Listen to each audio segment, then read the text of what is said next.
obedience to Allah and His Messenger. Because the Prophet ﷺ said, لا طاعة للمخلوق في معصية الخالق, that there's no obedience to the creation in disobedience to the Creator. So this issue is an important issue to understand. It goes back to the ayah where Allah Ta'ala says, Ya ayyuhalladhina amanu ati'u Allah wa ati'u Rasul. O you who believe, obey Allah and obey the Messenger. Wa uli amri minkum, and those who are in authority over you. This obedience to them is conditioned to those in authority over us, if it is in agreement with what the Messenger gave to that person the right of obedience in that area only, which is in the good, as we see here in regards to the ruler, because those in authority over you are the scholars and the rulers of the Muslims. So this hadith of the Prophet ﷺ, it benefits yufidu al-wujub. It benefits obligation to adhere to it and not to falsely interpret it. Like today you find in the lands of the Muslims take this hadith and many other clear texts and they falsely interpret them to fit their agendas. Like we find with the Arab Spring, as they call Rabi' al-Arab, the Arab Spring. Many of the callers today defends that evilness. They defend the revolting and the mubaharat and the i'tisamat, the voting and protesting and and doing all of these acts that is prohibited in the deen of Islam, with idrabat and boycotting and what they can call it, idrabat. When you at a job and you don't go to work and you protest in front of the job, what they call it again? Striking. Idrabat is striking. Thank you. All of these things is in opposition to Islam, whereas in the West they promote what they call the concept of civil disobedience, what they call isyan al-madani, they call it in Arabic, civil disobedience.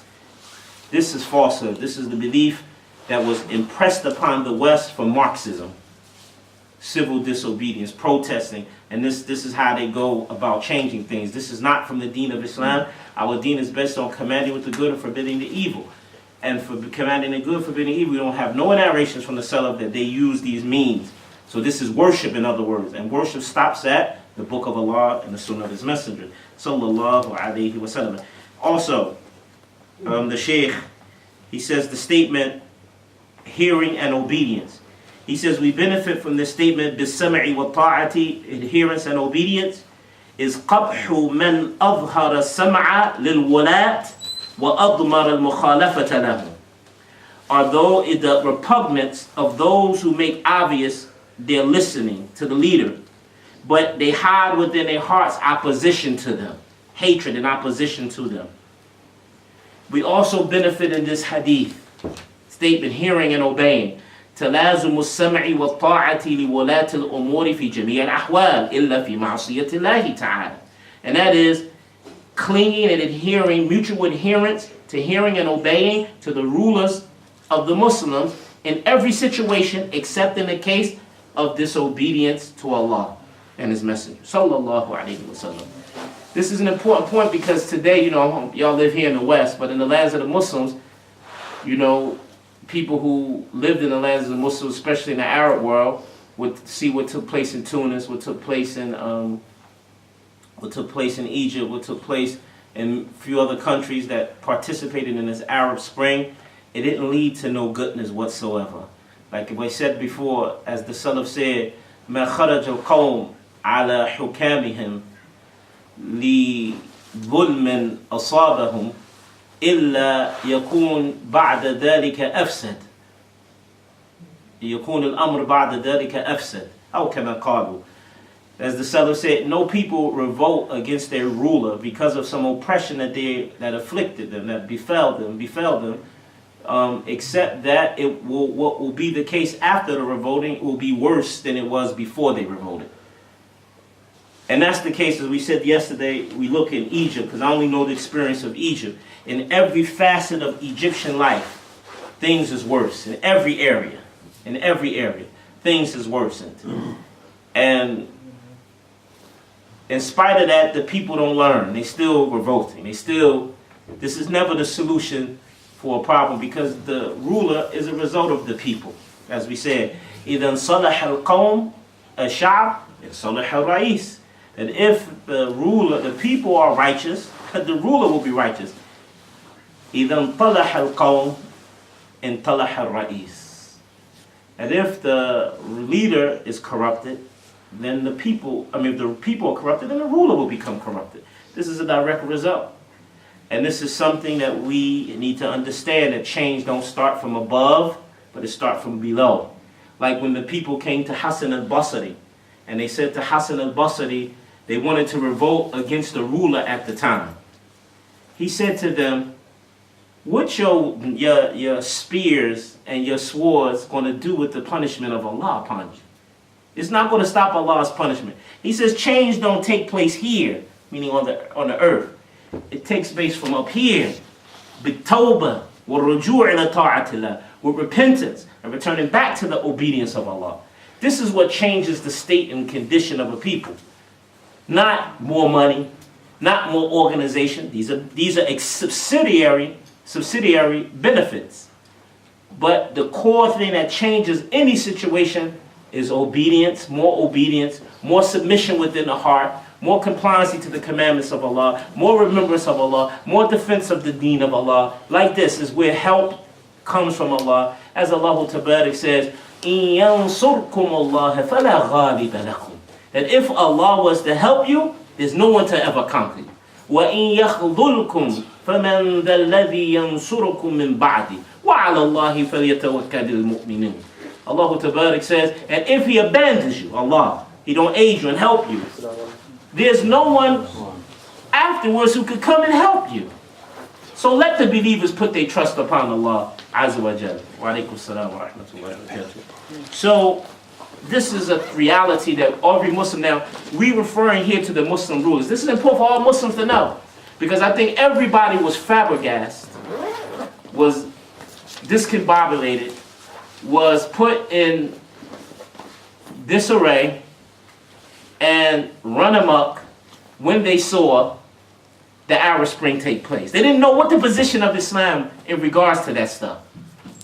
May Allah reward our brother Abu Suhaib. I heard Abu Suhaib was the only du'at here, refuted that nonsense and brought the position of Ahlul Sunnah wal Jama'ah in regards to that. And this is something about that. Now, how does these hadiths apply to us, as we're mentioning now? And that is, you want progress in your masajids. You want better progress in the homes with your families, in the deen of Allah. Then you have to change that which was in yourself. Because one of the things that a kafir said, insanity is doing the same thing, expecting different results. And this is how most people live. They want better. They want things to improve, but they keep doing the same old routine. It won't change. That's insanity.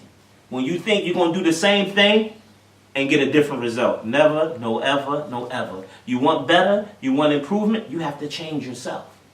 Just small little variances, small little changes in your daily life, you will make big residual results. It's like the example of a person traveling east and west. Okay? If I'm on a journey and I veer off to the east just a little bit, it may seem like a little bit in the beginning, but the further I travel, the further I'm getting off the path that I intend to take.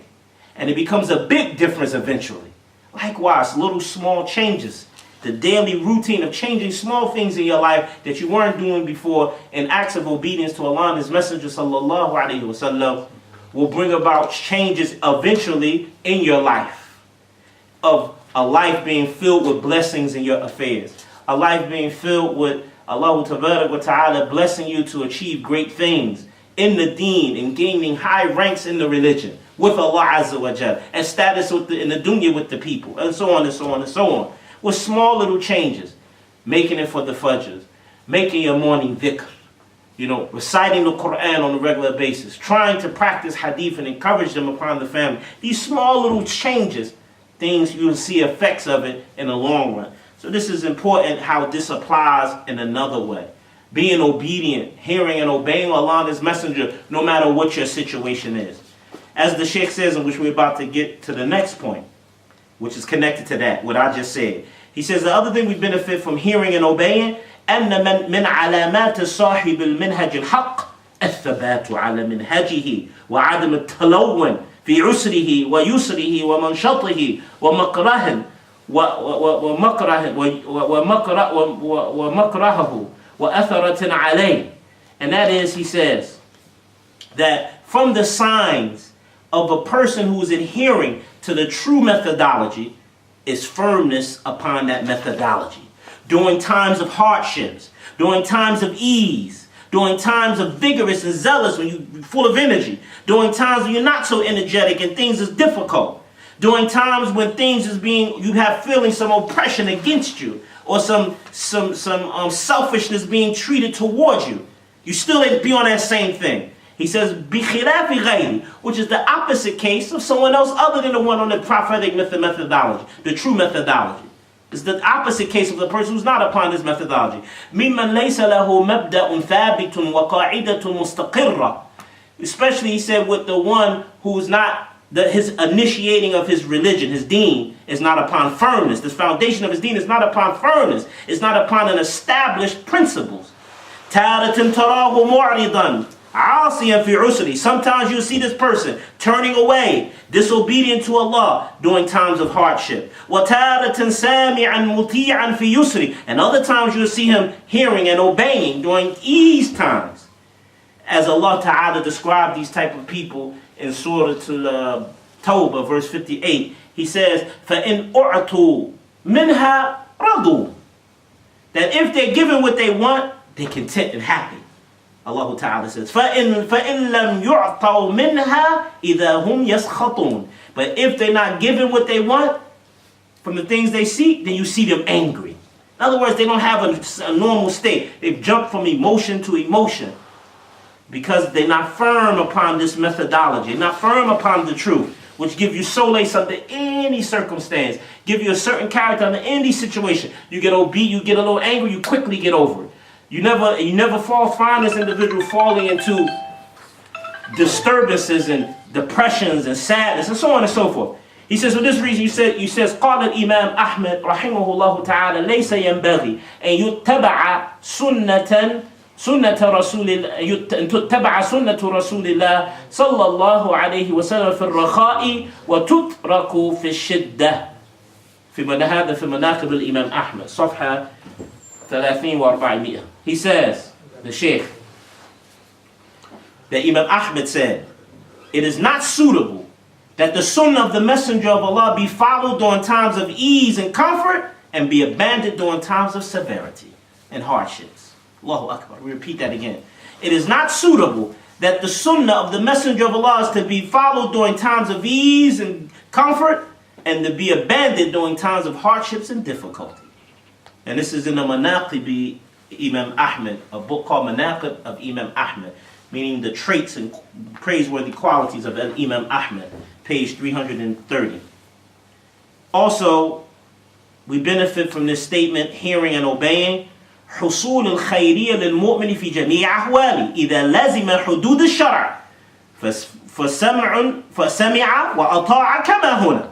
ويؤكد تلك الخيرية قوله صلى الله عليه وسلم عجبا لأمر المؤمن إن أمره كله له خير وليس ذلك لأحد إلا للمؤمن إن أصابته سراء شكر فكان خيرا له وإن أصابته ضراء صبر فكان خيرا له. أخرجه مسلم من حديث صهيب بن سنان. The Prophet sallallahu alaihi wasallam, the Sheikh says in his book, the obtainment of this praiseworthy goodness for the believer in all of his situations occurs for him when he clings to the limits and laws of the legislation. And he hears and obeys, just as we mentioned here, under any situation. He's obedient and he listens. And he affirms. And what affirms and establishes this goodness for him is the statement of the Prophet sallallahu alaihi wasallam, amazing is the affair of the true believer, of the mu'min. Amazing is the affair of the mu'min. When his affair, and truly his affair, every aspect of it is goodness for him. The mu'min.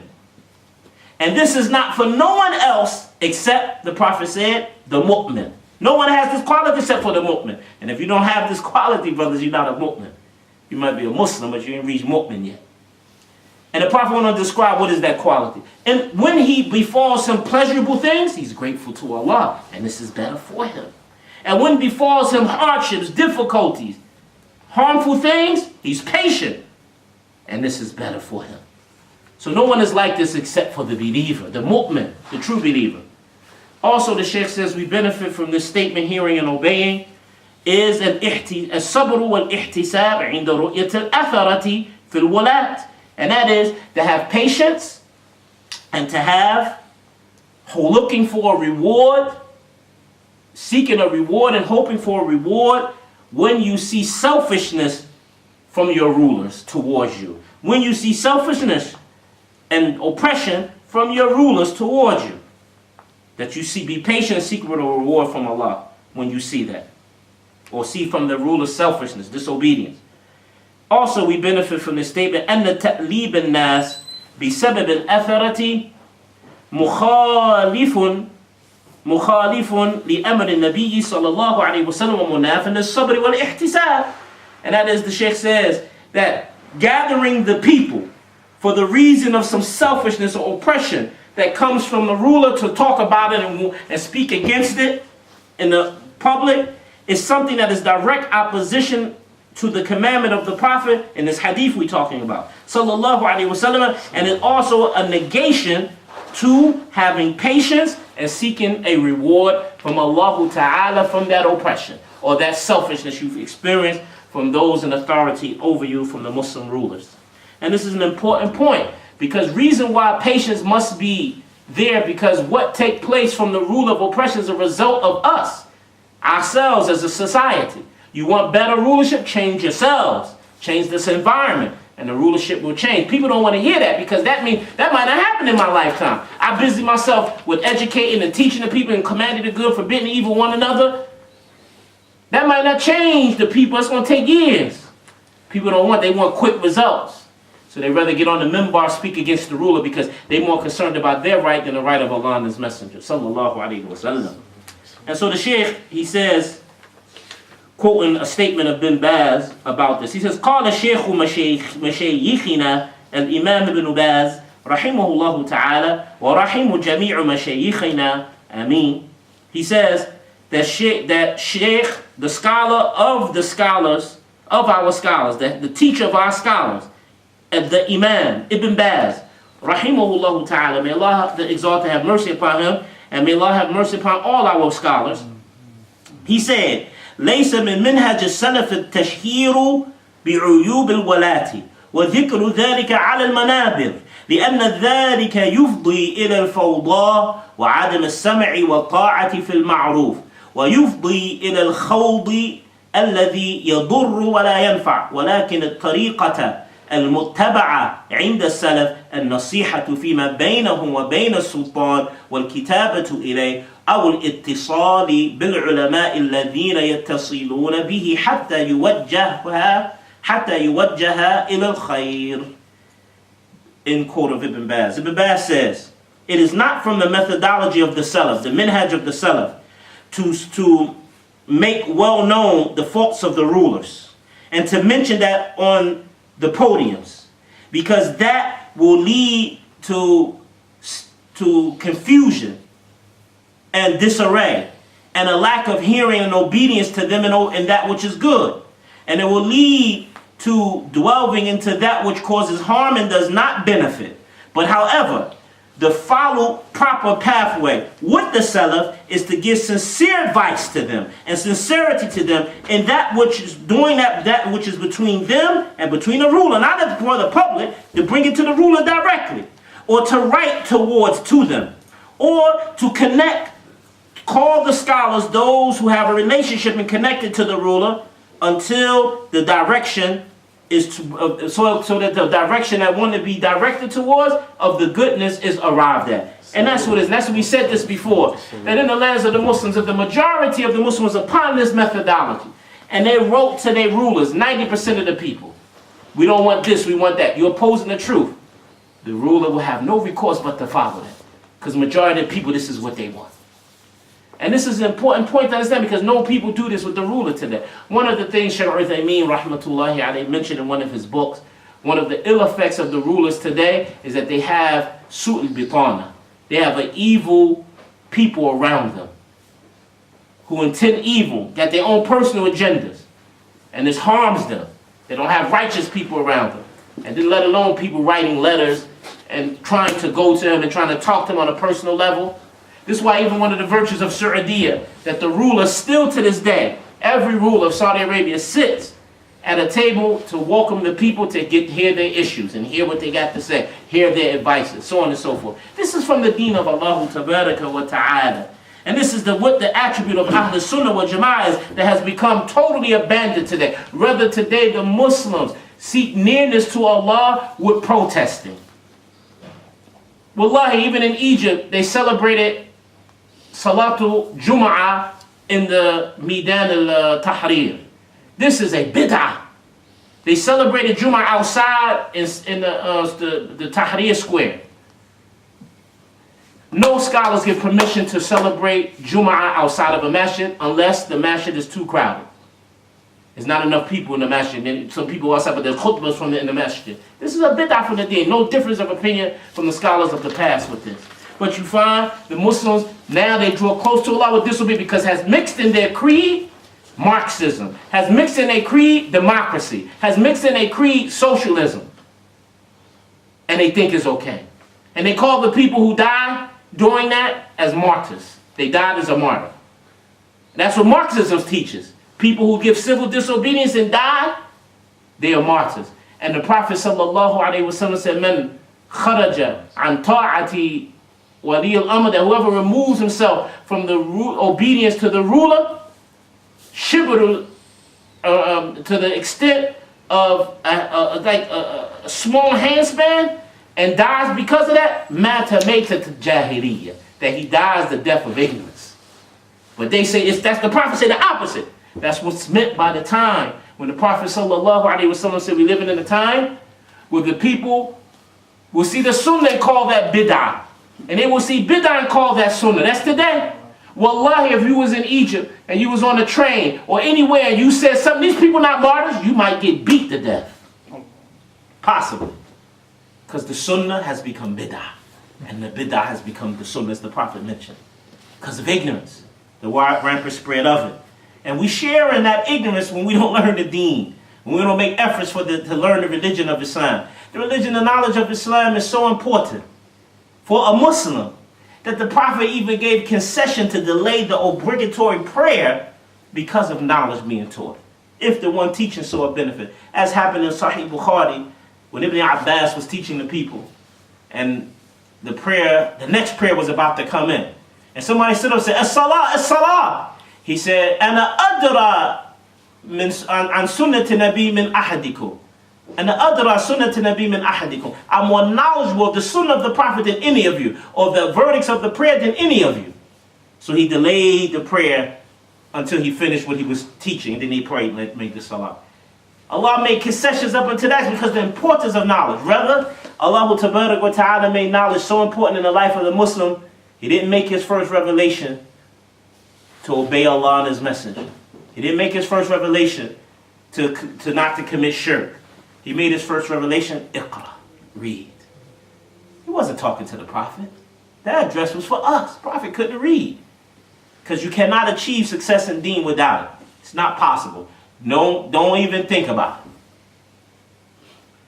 And then the Shaykh, he says, Hafidhahullah, we benefit from this statement, hearing and obedience from this hadith, Hathul Islam ala al-ijtima', the encouragement of Islam of unity, the encouragement of Islam of coming together, meaning upon the truth. And also we benefit from this, the blameworthiness, dhammul iftiraq, the blameworthiness of separating and differing. Also, we benefit from this hadith, أن تمثل السنة مع ولاة الأمور فيه مصالح كلها ومن تلك المصالح لزوم منهج السلف الصالح. ثاني إضعاف أو إبطال كيد بطانة السوء الذين يحرشون بين الولاة والعلماء وطلبة العلم وكسب قلوب الولاة لنصرة الحق وذلك قوة لأن الله يزع بالسلطان ما لا يزع بالقرآن كما ورد في الأثر عن عمر وعثمان رضي الله تعالى عنهما. That the Shaykh says, ending with this benefit of this hadith, he says that the sunnah of the Prophet is truly exemplified with the rulers of the Muslims, in that is complete benefit following the sunnah of obeying the ruler in that which is good. From those benefits is clinging to the prophetic methodology of the Salaf. Minhaj al-Salaf as-Salih, clinging to their methodology is number one. Number two, destroying or weakening, invalidating the plot of the evil people who stay around the ruler, to incite them, the ruler, or to cause animosity between the ruler and the scholars and the students of knowledge. Because this is why during the past, the ulama was always like this with the ruler, because they was the best people to advise. That's why they used to be called Ahl al-Halli wal-Aqd, the people of resolvement, the people of resolving situations and high intelligence. These particular individuals from Muhammad's Ummah sallallahu alayhi wa sallam were the people who did the voting and were the people who choose the ruler. These was the people who had to give the pledge of allegiance, the bay'ah, to the ruler. It wasn't for every common person to give the bay'ah. They just had to have contentment. Their bay'ah was to have contentment with the current ruler that's in hand. But the people of high intelligence and knowledge and practice and proper understanding of the religion and understanding politics properly, these are the people who choose the ruler, and these are the people who got to give the bay'ah to the ruler of the Muslims. It's not like how you see today. Like people try to say shura and democratia are the same. Consultation that Islam is based upon and democracy is the same. This is falsehood. They're not the same. Democracy takes everybody's vote.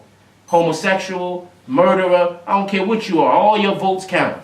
In Islam, it's not the case. The best from amongst us is put forward to represent us. It's similar in the concept how you have, I don't know what you call it in UK, but in America you have a representative for your state called a congressman. We have a representative for the people, an alim of each of those areas. The people of high status and known for their character, known for their behavior, known for their knowledge, known for their service to the people, known for their defending the truth, known for their spreading the truth and aiding the truth, being a key to the good and a closer to evil, a lock to evil. Like this, these people are put up to speak to the people because they know what's best, which is from the book and the sunnah. The Quran and the sunnah knows what's best for us. So the people who has it, practice it, and call to and defend it and live by it are the people who are supposed to be put forward to lead, to choose things for the people. Not us common people. Rather, we keep quiet about public affairs because we don't have the knowledge to put our input. But in the West, democracy, everybody has a right to put their word in. This is falsehood. This is false. And Allah Ta'ala says about this false concept, He says, أَفَنَجَعَلِ الْمُسْلِمِينَ كَالْمُجْرِمِينَ? Are we supposed to make the Muslims like the criminals? مَا لَكُمْ كَيْفَ تَحْكُمُونَ? What is wrong with you? How you judge? And this is how we have to understand affairs. There's no comparison between wickedness and righteousness, between Kafir and Muslim by name and understanding. No comparison. Those of great knowledge and character. In the opposite of democracy, a person is chosen because of his status, because of his wealth. Nothing else. That's why you find out about your representatives and your government people. He's sleeping with boys. He's doing all types of wickedness. Because character, nobility, and righteousness and servitude to the Creator is not the yardstick. The yardstick is money, status, power. And this is the opposite of the deen of Allah Tabarak wa Ta'ala. So the Shaykh is saying here that adhering to the sunnah of the Prophet in this regard weakens or invalidates the plot of the evil people who be around the ruler, who wants to cause animosity between the rulers and the scholars and the students of knowledge. Because them the people want to come with the best advice. And this is what you find in the lands of the Muslims. The scholars of Salafi in many countries are hated oftentimes by the rulers. And their advice is not sought by them. Because these evil people around them want to keep the ulama away from them. Because they're going to call to justice. And them people around the rulers, all they're concerned about is making their pockets fatter, their status stronger, and their control better.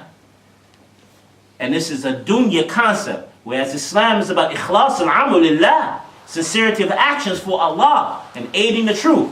That's the scholars of Islam. This is what they're concerned about. Like when we was in Egypt. I give an example of that to bring this point home. Shaykh Raslan Hafidhullah, when they was voting for the president, they had a candidate and they shirked democracy. One name was Ahmed Fariq. He was part of the old regime. And he had a lot of influence from that. Then you had the other candidate, which is the ruler now, Muhammad Morsi. He was Ikhwanul Muslimin. So Shaykh Raslan gave this khutbah entitled, ماذا لو يحكم الإخوان مصر? What is going to happen if the Ikhwanul Muslimin rules Egypt? This is before they chose, it was the day before the president to vote. He gave this khutbah. And he mentioned 20 points of what will take place. And I mentioned this to you before. And every one of those 20 points has come to fruition that the Sheikh will forewarn will take place. So he gave this statement, alayhi salam. He gave this statement and gave this khutbah, and the people thought he was a supporter, Shaykh Raslan, of the other guy. Because the Muslims caught up into democracy, you got to be a part of a party. Islam is against ahzab, parties and groups, and tahazzub, partisanship is against it. So they thought the people that Shaykh Raslan's khutbah was in aid of the other guy.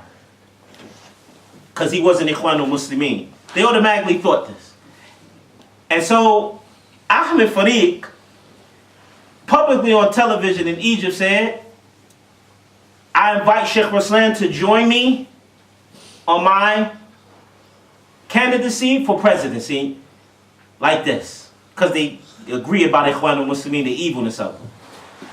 Shaykh Raslan got on the minbar and said, I only gave that khutbah because it's the truth of the misguidance of those people. I am not in support of democracy, it is falsehood. I am not in support of any group, but I'm in support of clarifying the truth and refuting falsehood. I don't want no seat, I don't want no position, I don't want no money. And Shaykh Raslan, his life is a shahid, unlike all the misguided callers in Egypt who got beautiful homes, they live in luxury. Shaykh Raslan lives in a mud house. In a mud house. Has detached himself from the dunya, divorced it. Don't want no money, don't make no money off the dawah. He teach for free. And his life is committed to it. But this is the point. They are concerned with al-akhirah. Whereas the people around the ruler, they're concerned about ad-dunya. Can never compare the two. And he says also we benefit from practicing the sunnah that brings total benefit to the dunya is the hearts of the rulers will earn from that, with people adhering to the truth and advising them and being sincere to them aiding the truth. The ruler will eventually wind up aiding the truth because the people is applying the proper methodology, giving sincere advice to him. And so in that is strength for the ummah, because the people are aiding the religion, and use of unity happening from the ruler and the people who ruled.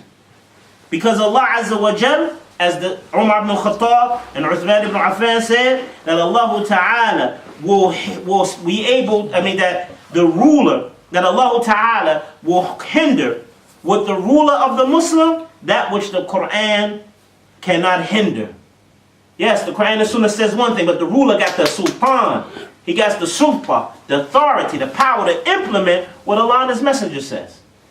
So he could do and hinder that which the book and the Quran cannot hinder, because it's just a reminder. And this is so this benefit takes effect when you implement the sunnah of the Prophet sallallahu alaihi wasallam in regards to the ruler and giving that sincere advice, coupled with the hadith we mentioned the other day before this hadith, that you find this reality coming to fruition. You destroy that evil companionship around the ruler, or you weaken their effects of what they say to them. Like they said about Husni Mubarak, that when after he got older, his people around him really ran the country, and not him, which was his wife and some of his sons and some other people. Having that evil and deceiving him the reality of a lot of things that's happening in the country. And you find this. This is why the Messenger sallallahu alaihi wasallam, one of his sunnahs, that he did not live differently from the people. You see the rulers do that. They live like kings. They go to the doctor, the whole hospital got to shut down when he comes. He rides down the road, all rulers are like that. When you treat them differently, they don't see what the people see. During the time of the Prophet ﷺ, when they had to going through in poverty or impoverished, he suffered with them.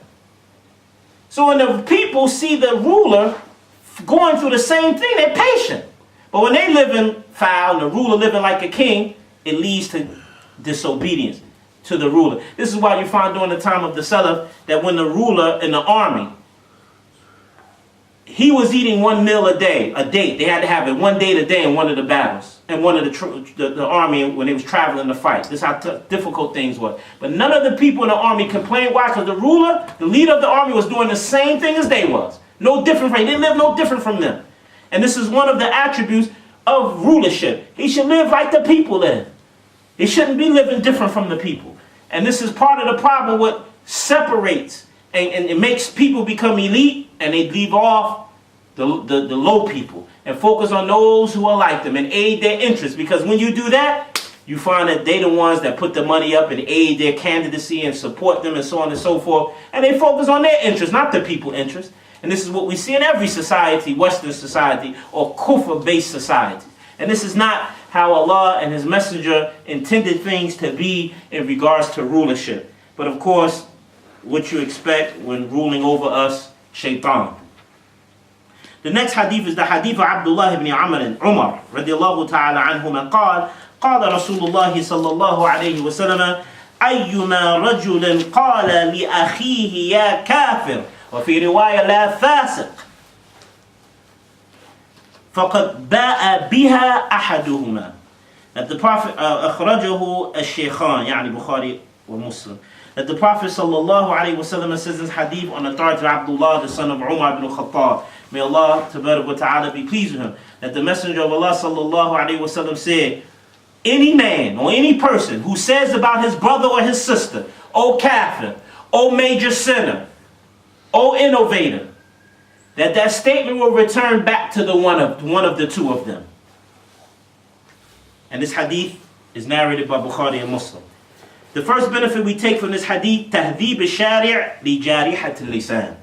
How the religion of Islam disciplines and corrects the one who has a foul tongue, the one who has an evil tongue. وفيه تعظيم جانب الأخوة الإسلامية. Also, in this hadith, we benefit the magnification in regard in Islam that Islam gives towards Islamic brotherhood. It's towards Islamic brotherhood, to be concerned about your brother. And not to call him a fasiq, and not to call him a kafir, and like this, because that is a threat from the Allah and His Messenger, that statement is going to return back to us if it don't apply to that person. This is why we leave that affair to the ulama, to call him a mubtadi', to call him a kafir, to call him this. We leave that for the scholars of Islam, because there are things that must exist, conditions must exist for him to be a kafir. Shurut, the conditions must exist for him to be a kafir. وَكَذَلِكَ لَابُدْ مِنْ as they say, وجود الشروط ونفي موانع. That you must have all the conditions to make him a kafir, or to make him a major sinner, or to make him an innovator, must exist in that person. And at the same time, you must be able to remove from that person, we want to make this statement about all that which would hinder him from being called that kafir, or being called that mubtadi'. We have to make sure these two things are present. And the only one that has knowledge for that are the scholars of Islam. Are the scholars of Islam. That all the conditions that for him to be a kafir is present, or be an innovator is present. And all that which in his life that could hinder him being described with that, or being called that must be removed first, so that can be applied to him. And this is an important point that this hadith is indicating towards, that we must understand in regards to our brothers and sisters. And some of our brothers, we quick to talk about each other. We quick to call this one that and call this one that, and we don't even consider this because we don't even know this point. What are the conditions that must exist for him to be called this? What is the hindrances that must be removed so that he can be called this? No, people never even heard this statement before, but they open their mouth to do this. And like the Sheikh said, the first benefit, how the legislation disciplines the foul tongue.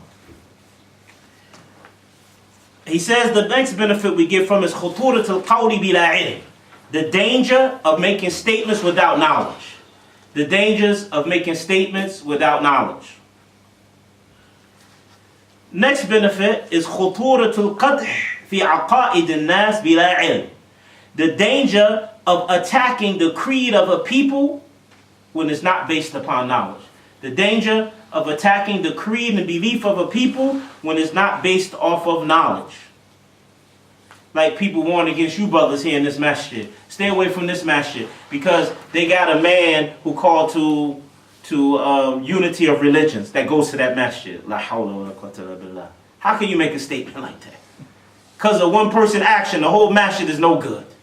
And then we got to make sure, did that person who they claim made that statement, did he make the statement? This is what happens when you speak without knowledge. These hizbis. Because if that's not true, it's going to come back at you. And that reality becomes your reality.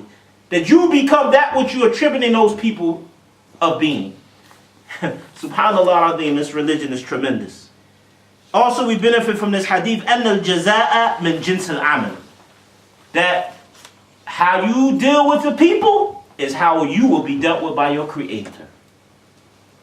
And الْجَزَاء بِجِنْسِ الْعَمَلِ, as it's a famous phrase in Arabic, which is, your reward is based upon the type of deed you do. If you bad towards the people, your Lord will deal with you like that. You gentle to the people, Allah will deal with you like that. Allah will deal with you how you deal with His creation. As Allah Ta'ala says, أَنَا فِي عَوْنِ الْعَبْدِ مَا دَامَ الْعَبْدِ فِي عَوْنِ أَخِيهِ. Like the Prophet said, indeed, Allah is in the aid of the slave as long as the slave is in the aid of his brother. Also, we benefit from this hadith, كَمَالُ عَدْلِ اللَّهِ عَزَّ وَجَلَّ, the perfect justice of Allah, how He deals with His creation. Also, we benefit from this hadith, أن العناية بفهم منهج أهل السنة والجماعة في المعتقد بخاصة نجاة للعبد بعد توفيق الله تعالى من الوقوع في المهلكات القولية والفعلية. Allahu Akbar. He says that we benefit from this hadith is being concerned with having the understanding of the minhaj of Ahl Sunnah wal Jama'ah in regards to creed and belief. Specifically, since that is the safety blanket for the servant of Allah after the success of Allah Ta'ala from that individual falling into destructive statements and destructive actions. So if you don't know the minhaj of the Salaf, how are you going to protect yourself from destructive statements and destructive actions? So again, knowledge, as Imam Ahmad said, we are more in need of knowledge of this religion than we are in need of our food and drink. And then he went on to explain, you only need food and drink for just once or twice out of the day. But you need the knowledge of the Kitab and Sunnah at every moment's breath of time. Because if Allah take your soul not upon His religion, Allahu Akbar. Hadith number 33. عن عبد الله بن عمر رضي الله تعالى عنهما قال قال رسول الله صلى الله عليه وسلم لا يزال المؤمن في فسحة من دينه ما لم يصب دما حراما. أخرجه البخاري. That the Prophet, on the authority of Abdullah, the son of Umar, may Allah be pleased, the exalted, be pleased with the both of them, he said that the Messenger of Allah sallallahu alaihi wasallam said that they will never cease, that the mu'min will never cease being in the spaciousness of his religion as long as he doesn't spill the blood that is haram to be spilled. That the Muslim will never cease being upon the spaciousness of his religion as long as he doesn't spill the blood of a haram, prohibited blood. And this hadith is narrated by Al-Bukhari. This hadith of the Messenger sallallahu alaihi wasallam, we benefit from it, shumuliyatul Islam wa samahatu, the all-encompassingness of the religion of Islam and how pardoning it is and easygoing that it is. That's number one. Number two, we benefit from this hadith, من تلك السماحة الوعيد لمن أضر بغيره بغير حق. That in this hadith, we benefit the fact that of the easiness and gentleness of this religion is the threat that it gives to the individual who causes harm to other than himself in that which he has no right to cause harm to that person in regards to. Na'am, Allahu Akbar. We also benefit from this hadith, أن المعصية, that disobedience, تضيق الفصيحة على صاحبها, that disobedience of Allah, this hadith shows us that disobedience, it restricts having expansiveness on the one who commits those acts of disobedience. And we're going to explain what that expansiveness means later. As Allah Ta'ala says in Surah At-Tawbah verse 118, He says, حَتَّى إِذَا ضَاقَتْ عَلَيْهِمُ الْأَرْضُ بِمَا رَحُبَتْ وَضَاقَتْ عَلَيْهِمْ أَنفُسُهُم. As Allah Ta'ala says, until the earth becomes restricted upon them, and in spite of its expansiveness and spaciousness, and their souls become restricted. This is an abstract meaning from Allah Ta'ala. This ayah, for example, when Ka'b ibn Malik, if you are familiar with the story of Ka'b ibn Malik, he was the companion who was boycotted by the Prophet and his companions for 50 to 53 days. Because he didn't go out in one of the battles with the Messenger of Allah sallallahu alaihi wasallam. He was boycotted for those days. Now even his wife boycotted him. She didn't speak to him, didn't give him salam, she went to her family. Prophet wouldn't give him salam, nobody would speak to him. And he said it's as if the earth has, in spite of its expansiveness, as if it has become restricted upon me. And like this is the case of the individual who disobeys Allah. Your life starts to become restricted to your own little world because of sins and disobedience. He says, Qala Ibn Hajar Asqalani, one who explained Bukhari, he said, in regards to this statement of the Prophet, fi fushatin min dini, that the person who does, the believer will never cease, the true believer will never cease being upon spaciousness in his religion as long as he doesn't spill prohibited blood. And he says what it means by in the spaciousness of his religion, مفهومه أنه يضيق عليه دينه ففيه إشعار بالوعيد على قتل المؤمن متعمدا بما يتوعد به الكافر. That he says, Ibn Hajar Asqalani, that the spaciousness of the religion here is understood from it is that the person's religion becomes restricted upon them. And that in this it causes a feeling of the threat of what Allah says in the Quran for the one who kills a believer intentionally. He feels that, just like that which a kafir is threatened with for doing so, or for doing that to a kafir. As Ibn al-Arabi, he says in his explanation of this hadith, al-fushatu fi ad-din sa'at al-a'mal as-salihah. Allahu Akbar. Hatta idha jaa al-qatlu daqat لأنها لا تفي به والفسحة في الذنب قبوله للمغفرة. He says, Ibn al-Arabi, that the spaciousness in the religion means the expansiveness that comes with righteous deeds.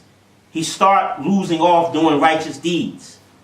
Righteous deeds give you so much khayr in this life, Allahu Akbar, until the point وإذا جاء القتل, that when the killing has come, ضاقت, things become restricted for that person. Why? Because that individual who did that act, he cannot return back what he had done. So now he has fallen to the spaciousness of the sin, which is the lack of